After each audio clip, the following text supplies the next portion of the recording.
We definitely overperformed. Okay. Because the future is about being dataful, right? But then some people kind of like think that it's all about like, what color is it or how beautiful is it? Yeah. It's like, yes, if it's relevant to you. Yeah. And you can't do that if you aren't dataful.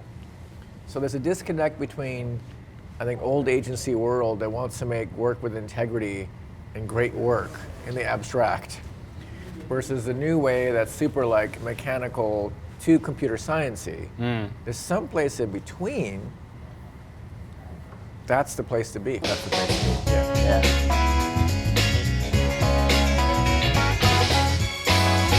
So how do we do this? Like, I know it's rolling. I think this is your show. Do you want to introduce? Or do you want to intro? Hello, I am on the SIF show. I'm John Maeda, and I'm here in the Boston office. Thanks for inviting me here. I'm glad you could find time to do this. This is the delighted. first time I'm doing this, so this is exciting. So John, one of the things that I really admired from, I believe, even just from the time that you were launching the Design and Tech report and how that whole thing came to be, to actually very closely following you from that point in time to having you join us at Publicis Sapient, which was exciting, is how lean you are in your thought leadership approach on channels like YouTube. I think that there's something in there for a lot of the leaders that we work with every single day, where I look at the Russian doll video when you explain like the lead framework and how simple it is, where you're not even in the frame, but you're explaining the concept. And I know we spoke about TikTok. Where does that come from? Well, I believe in homemade, which means lower production values, but high velocity. And I think ever since the beginning, everything I've ever made was generally made with these hands. Every image crop, every CMYK separation, every video edit, everything, it's my mess. Yeah. And when I made the Design and Tech report, the first feedback I got was, this design is terrible. And I was like, well, I did design it. Yeah. I made all the content too. So it's kind of like you can't do the whole thing. You do trade-offs.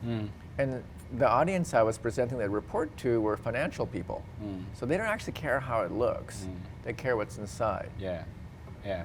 I mean, I've been really admiring Scott Galloway's work very recently, where he's pretty much taking down WeWork's valuation single-handedly.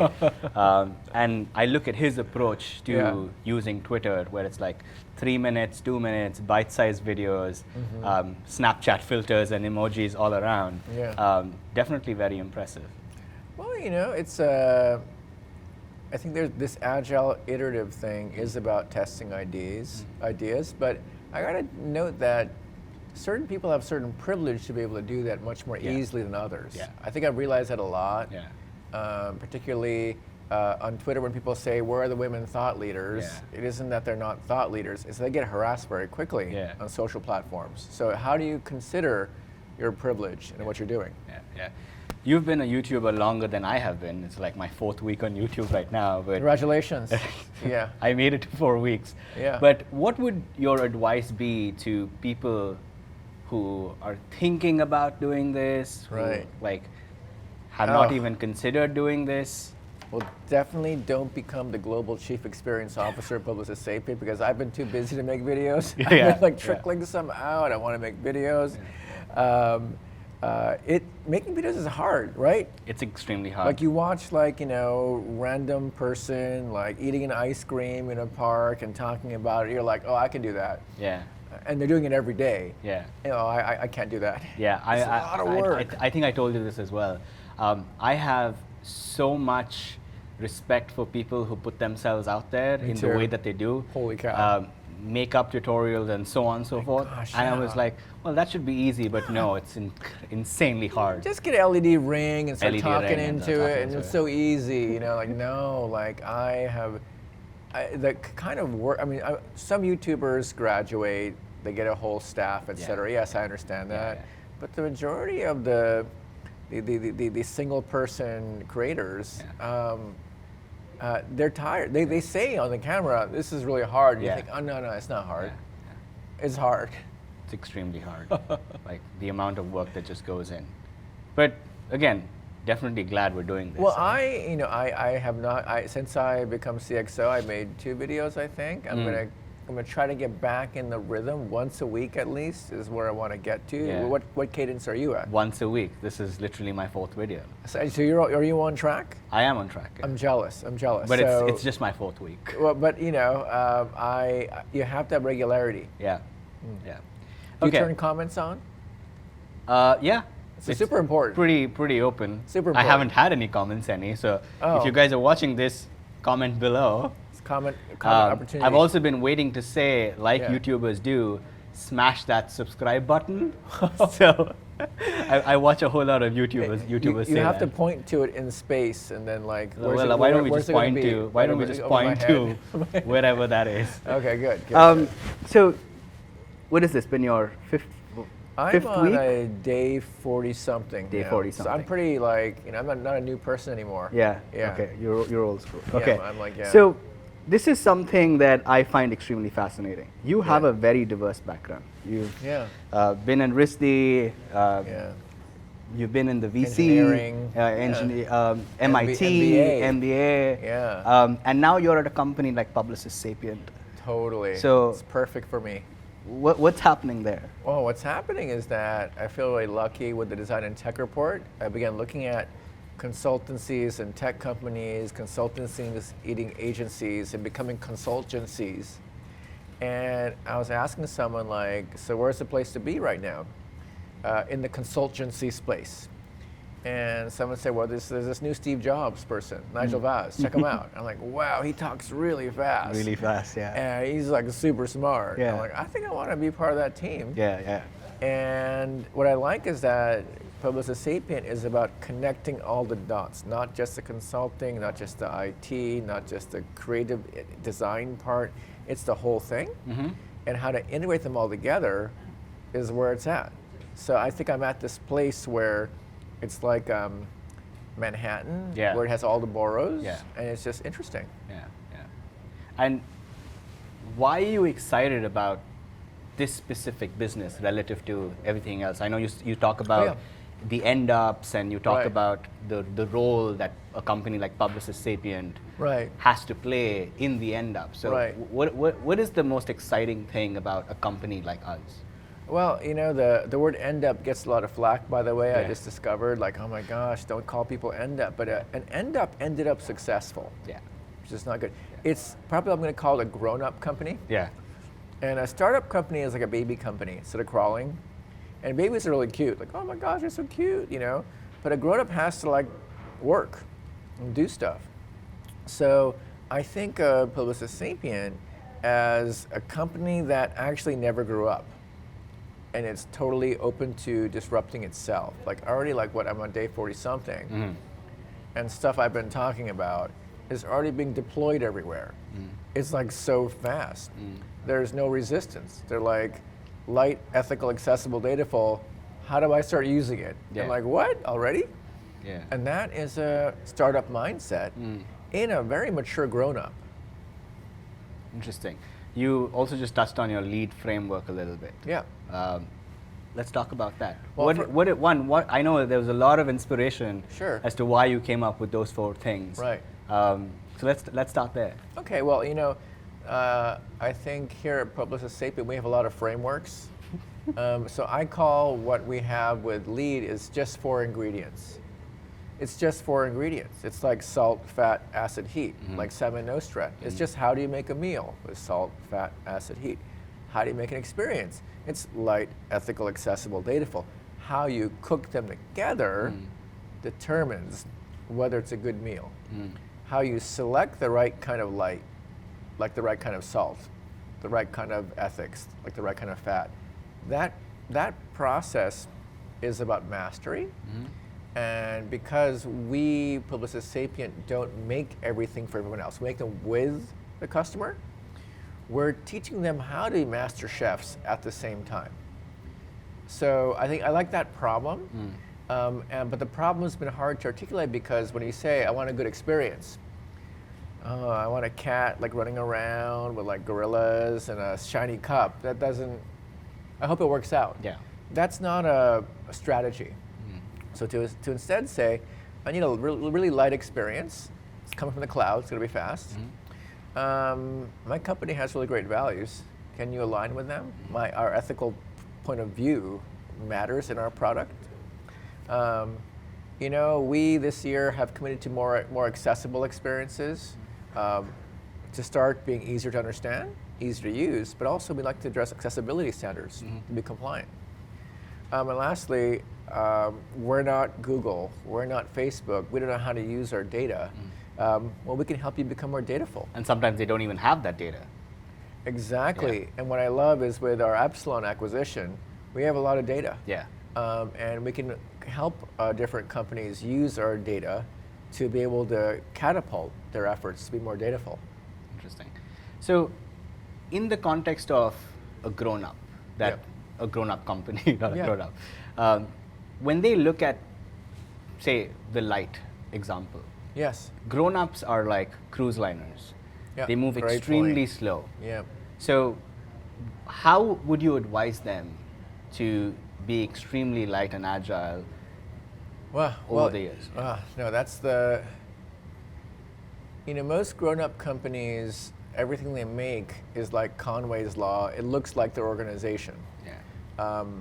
So making something light in a grown-up company is hard because you have to look like a grown-up.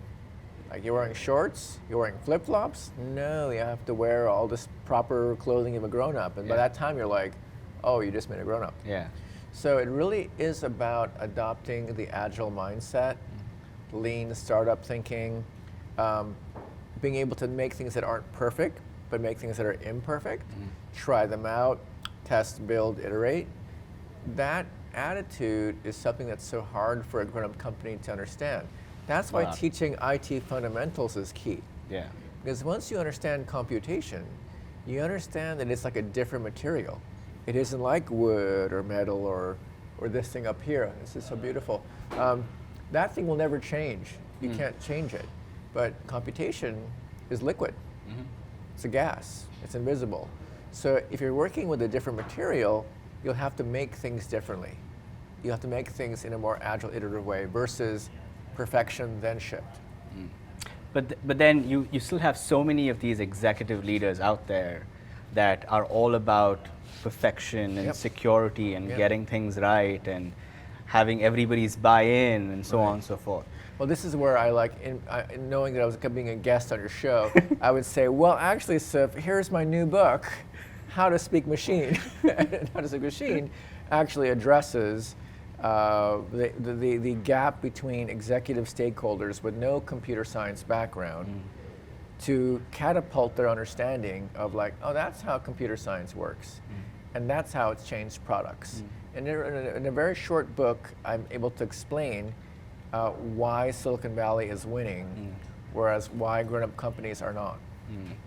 So that's how I want to close the gap with education. Yeah, and I personally believe that that level of education is only going to get better as we have younger leaders step into roles of leadership. I'm sorry, laughing a little bit. Sorry, that made me laugh. I'm laughing because I used to believe that for a long time when I was a younger leader. I'll never forget when someone said to me, I was talking to a person who was like 30 years my senior, maybe the same gap, or like I know you aren't 20, but the same gap. I'm not 20. So, but like I remember, I asked him like, why do things work this way? Yeah.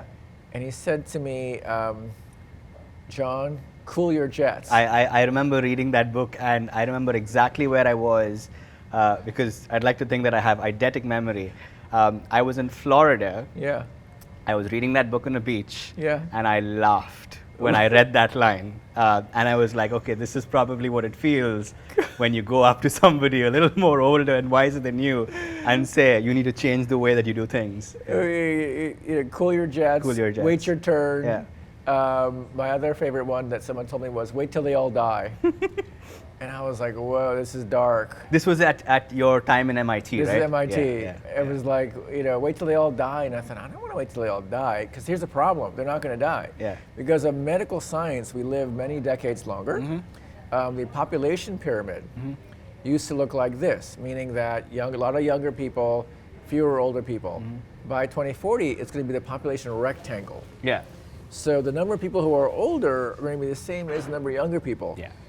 So there may never be that changeover.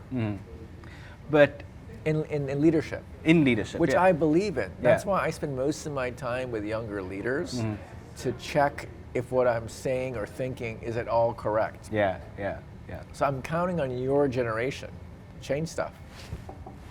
That's right. That is wood. So it's okay. That is wood, yes. Yeah. And you also talk about this in your design and tech report with computational design. I Which do. is the differences that we've had in design have gone from industrial and classical to design thinking to now computation, Yeah. where it's almost expected from everybody to have this understanding of how computation works at a fundamental level. Well, it's expected, but it's not a universal thing. Like, remember we had that conversation, we can't go into detail about a certain software project. Yeah. And where you heard me describe a simple fix, Yeah. that you knew that I understood Yeah. how the software is built. Yeah. So you were like, oh, I could test that out. I could test that out. Yeah. Versus me coming to you and saying, so I think you need to do this and this and this and this, which will take 2 years. Without understanding how it's actually built. Yes. Right? Yes. And I think those conversations have to happen more often. And they have to be grounded upon how things actually work. Okay. But it definitely makes it a lot more easier for people who have that computational mindset and how things work or fundamentally built to have these conversations. But what would your advice be Yeah. to somebody who is trying to acquire that mindset? Well, first of all, I think the problem with the world today is that so few people have a computational mindset. Yeah. And so a narrow group of people are making decisions on behalf of humanity. And that's what the problem's about. So unless there are people who want to lean in and understand it, number one, and number two, if there isn't a way to bridge that gap, huge problems. That's why when I describe 3 kinds of design, the classical design, design thinking, computational design, realizing that everyone asks me, what is computation? Computation, yeah. That's why 5 years ago, the book I was writing was about computational design. Now the book is just about computation. Computation, yeah. Yeah, yeah. Now, I know that both of us actually write code. Yeah. And we've always had this debate in the creative community. Yeah. Like, I'm a designer. Right. Should I learn how to write code? Right. Where do you stand on that? Oh, good one. Okay, this is important. This is a new 2019 updated version.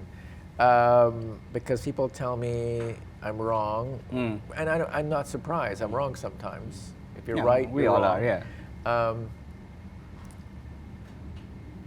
If you're making something that is classically minded, like a wedding invitation, I don't think you need a code. Yeah. If you're making a cupcake for your best friend and the frosting pattern, you don't have to write a piece of software. However, if you're trying to serve the right image to 1 million people, and you want to be able to acclimate to what they think is good versus what you think is good, you might want to understand some computation. Yeah. You know, if you're building a digital product that is built out of this alien material, not this stuff like computation, and you don't know how to iterate fast, if you can't have conversations like, hey, so if we did this, yeah, possible, Yeah. versus say like, I think it should float in a cloud of whatever, not good.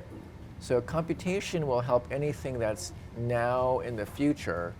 The old way will always exist. Someone will always need a wedding thing or a beautiful, not putting it down. Yeah, yeah. I mean, we always want fresh, creative assets that aren't just stock assets. We'll always need this camera thing over here. I mean, you and I could be synthesized with like deep fakes, Yeah. but it's still real. Yeah. But it's not the majority of business opportunity. Yeah. It's all over here All with over there. computation. Yeah, yeah. I want to talk about ethics a little bit. Yeah. Because I think that you are one of the biggest proponents of making sure that we build things the right way. And we're in a world where, you know, companies like Uber get a lot of slack. Right.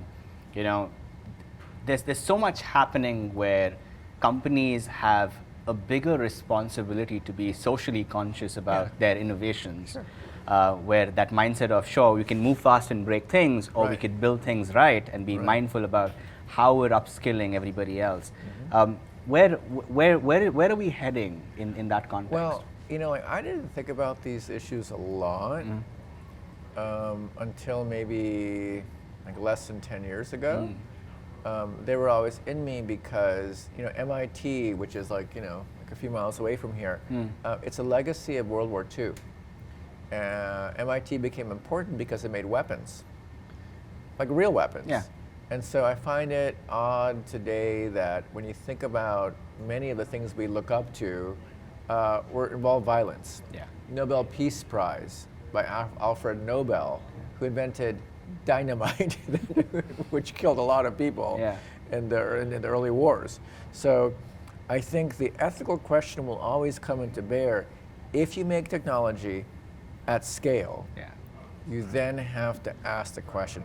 If you're making a nuclear weapon that hasn't been exploded yet, it's great science. It's amazing science. Yeah. Once it's been used, like many of the Manhattan Project scientists all had to deal with, they made this amazing piece of science, and now it killed hundreds of thousands of people. Yes, it ended World War II, but a scientist didn't have to ask that question. So when you, as a developer, designer, deploy something to hundreds of thousands of people, you can have the same accidental effect, which when you were deploying it to 10 testers, you never noticed it. Like, so if I think you have a bug here, you know, and the unintended consequences of a thing that impacts many is what's happening now with software people. And it's like, what? Why? It's because you're impacting a lot of people. I remember the first conversation that we had when you joined Sapient was about the kind of bias that social networks have in terms of profile pictures and names and gender being something that people look at and quickly make decisions about. Completely. We obviously live in a very, very social world where your profile and your brand out there is inadvertently making the decisions for you. Completely. So the perspective that you had in that conversation was very interesting. Like, strip it all away, right? Yeah. Oh, we're talking about that. Yeah, we're talking about that without talking about giving away the good idea. Giving away the. That's your idea. Yeah. Here, give it to you. Give it to you. Well, you know, it wasn't until like 5 years ago where like a friend of mine said to me to look at all the online harassment statistics. Look at all the bullying that happens online, to look at the fact that, you know, she suggested to me that I change my avatar and name to a woman. And I did that. I built an identity as a woman with a woman's name. And I found it terribly uncomfortable because before you know it, people are hitting on you, number one. Number two, anything you say is quickly negated.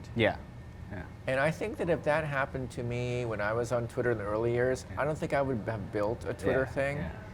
And, you know, now again, like, this is just some people may be affected by it, some people may not. Because there are women thought leaders all over the world, they're, you know, kicking butt, all good. It's just that as a man, I assume a lot of things are easy for everyone. And when I like realize that I have privilege, it's like, wow, I have to like rethink this a little bit, you know? Like, for instance, you know, when we started, we used the word guys. Like, I used to word the guys all the time because you're logically like in groups of people, and women will say, hey guys too. Hey guys, And so like, we have to remember that women say hey guys because they're often talking to a lot of guys. Whereas as men, we're just kind of assuming that guys is the default. So once you become aware of how more inclusive you can be, not politically correct, it gets like super exciting. You're like, huh, you mean when I was saying certain things, it turned off 20%, my total addressable market was smaller. I'm like, how do you increase that group? by learning a new way to engage other people. So whenever I say to someone like, I'm passionate about these things, it's not to change the world, it's to be a more effective communicator. Yeah. No, definitely. But somewhere within that, by stripping away everything, and obviously we can be mindful about how we strip things away and make you want to go back there again? Yeah, make things a little more. I think it's so important to strip away stuff that creates bias, because there's a famous case. I think in this city, Boston Symphony Orchestra, they had auditions all the time. They wanted to diversify the orchestra.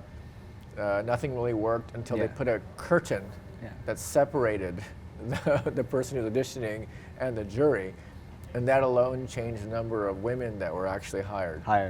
And so to me it says that, and also resumes, people will look at names, look at gender, look at college. Yes.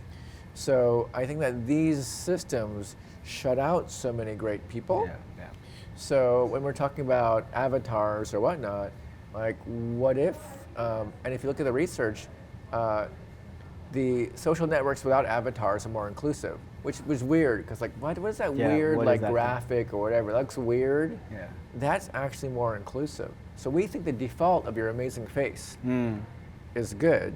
The default of having like a plain non-avatar is more inclusive. When you read that first name, are they a woman or a man, or are they like British or not kind of thing? Yeah. It changes your bias. Yeah. So I love a world where I want to understand you. I don't know you. I heard you're an expert at yachting and like Agile and MySQL. Yeah. I start talking to you. Based on those facts. Based on those facts. Like, I don't know who you are. There's a lot of work now in, you know how like when you choose an Alexa voice, it's like man or woman? There's now like voices where you can't tell. Yeah, it's neutral. Neutral voices. And you're like, huh, this is different. Yeah. Or maybe it should be the default. Yeah, maybe. The last one, which is Dataful, almost a new word that you've coined. Amazing. It's a world of the world now. I hear people using it now, so I'm quite happy about it. Yeah. So all credit goes to you for coining that word. But it's like it's of the world. It is of the world. What does that mean?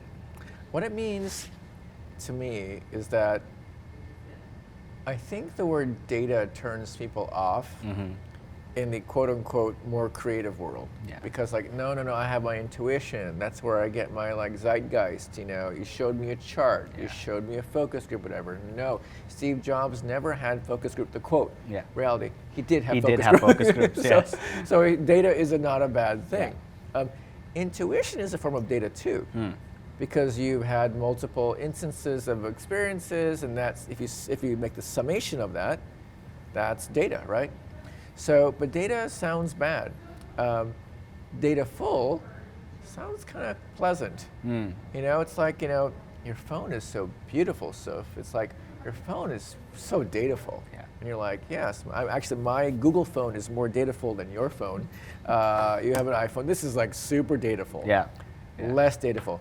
More beautiful, more dataful. Yeah. Better pictures, better auto-suggest. Yeah. Better car chassis body. Yeah. It's a trade-off. Yeah. Interesting. I want to take 3 questions You bet. Go. that have come from a bunch of people. Oh, yeah. Okay. The first one actually comes from Mike right behind the camera there, who's been very kind to. I'm terrified now. Okay. Question. The question that he asked me while we were chatting, and I thought it was amazing. Okay. It's 2020. Oh, whoa. It's the first week of January. Oh my gosh. You have It's cold. It's cold here. In Boston, it's going to be, and you have a new designer, a creative, walk in on day one. What are they working on? They're definitely working on something computational. They're working on data-inspired imagery. They're working on data-inspired modifications of product. They're doing qual and quant research. They're doing both. And they're insisting that this kind of data taking happens throughout. Mike, I hope that answers the question. That said, though, there's always room for people who are total intuition. Yeah. I just want to like put that out there. Someone said to me like, so is the only thing you care about is datafulness?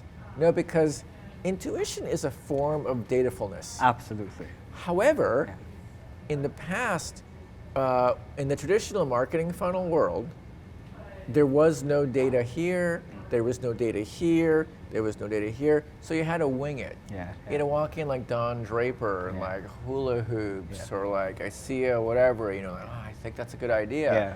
There was a lot of no data, hashtag no data era. Yeah. But now there is data. Absolutely. But if you just follow data, you will miss another trend that is in the global maximum versus the local maximum. Yeah. But if you only are counting on luck to hit the thing, Yeah. it's not a good idea these days. Yeah. To that, Balance. I love the example, or the quote rather, that Lee Sedol, when he was beaten by the AlphaGo system, the experience that he had when he was talking to media was, that move 37 taught me more about Go than I had ever known about Go Neat. itself. There- So there you go. there's a really nice thing. So anybody who says, well, designing through intuition or gut isn't relevant anymore, where Yeah. data speaks for everything, I think it's going to Yeah. a combination of the two things. Well, you know that what is it? Nikki Case calls that being a centaur. Yeah. It's a being combination. Combination. Like Yeah. horse person. Yeah. Nigel Vass calls it being the griffin. Oh, I didn't know that. Yeah. I gotta find that one. Yeah, you got to find that out. Nigel's got good ones. Nigel's got good I ones. love the water drop one, and Yeah. I love the griffin. Griffin. Oh, okay, I'm excited about that one. The next one's from Wendy. Yeah. And she asks, if you were working at a restaurant, what job would you be doing? Restaurant. Well, I'd want to be a dishwasher first to see what doesn't get eaten. That's a high signal. Yeah. I would love to be a waiter to understand like how the customer is responding. I love to be the person at the front desk, the greeter or the reservation taker, to measure the throughput of the restaurant. I would delegate the food to the chef. I'd hire a really good chef. So that'd be one thing. I wouldn't try it myself. I'd be really interested in the operations, the employee experience, and the whole experience having nothing to do with the food would matter the most to me. Knowing that I could hire for the food part. Okay. Yeah. Wendy and I will just turn up at the restaurant and have dinner with you. Anytime. The last question comes from Marina. Now, Marina and you have yeah. worked for over 10 years, I believe. I Yeah, was having quite a a conversation while. with her yesterday. Yeah. And she says that you have a very unique perspective on failure and learning through mistakes. Yes. And she says that she can't even remember the number of times you sent her that Batman video. Batman of video. Why do we fall? So yeah, you want to share that learn to perspective? pick ourselves up. To pick ourselves up. You want to share that perspective? Well, like when you do a lot of things, you're guaranteed to make mistakes. Yeah. If you did nothing every day, you'd never make any mistakes. If you did the same thing every day, never make any mistakes. So whenever a mistake happens, my first instinct is to remind myself or anyone else that what a great learning opportunity. And what is our first core value? Learning mindset. Learning mindset. So I'm like, but it's hard to get in that mood. So I send the Batman clip, the first Christopher Nolan movie clip, where young Master Wayne's falling down the hole and and his father comes, pulls him out, and then they're walking out with Alfred, and the father says to him, why do we fall down? And the answer is to learn to pick ourselves up. So I remember when Nelson Mandela passed away, there were so many quotes shared about his life. And one of my favorite quotes in that era was, "Don't judge me by my successes, judge me by how many times I fell down and picked myself up again." So I think that the Batman incident or the lovely Mandela quote all point to this idea of get shit done means you're gonna mess up. Mess up. And when you mess up, do you have the strength to get back up quickly enough? Stare at the bruise or the scrape that hurt. But then get back up and get going. That's what I believe in. Yeah, that's really profound. Okay, so I think that's it. Well, thanks, YouTube. Thank you, Swift Channel. I'm happy to be here. Thanks for being this was really lovely. Ooh, handshake, Thank I you. love it. I think that this is our first official YouTube collaboration, so oh my gosh, this was crossover really nice. Universe. Crossover universe. I'm glad to be on your YouTube channel. Yeah, thank you, John. Thank you. Definitely really appreciate subscribe. it. Yeah, subscribe wherever. Good. Thank you. This was Thank really you. nice. Oh, good, of course.